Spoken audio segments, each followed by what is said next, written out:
May nagtanong sa akin, bakit si Mar Rojas na dapat natin tulungan? Tingnan natin yung pagkataon ni Mar. 2010, pagkatagal-tagal ng Partido Liberal, di ba? Sa tinutulak namin kandidato. Pero dumating, nagsalita ang taong bayan, hindi tayo. Ako ba, pinilit ko si Mar, ako ba, di ba, kung anong ginawa namin para magbigay sa inyo. Usang loob, siya o nagpasimulo na ito ang tawag ng sambayanan, ang biso kong personal, pwede isang tabi para sa bayan. At talaga nagbigay nga ako sa atin sila.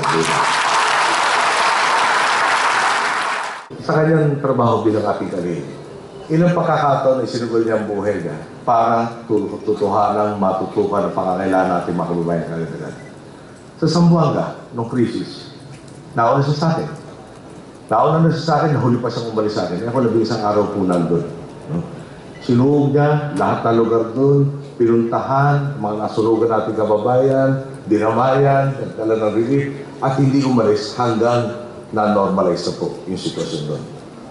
Tapos sa Zamboanga, papahinga ng konti, hindi yung napahinga, napunta ng Bohol at Cebu. Okay, tuloy na naman ang kailangan na maisaayos sa ating mga komunidad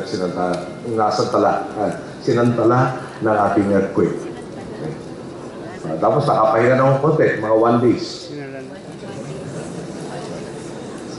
Tapos ang dumating ay si Yolanda naman.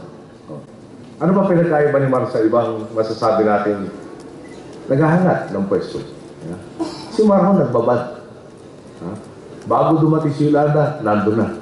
Hanggang na kalma ang sitwasyon,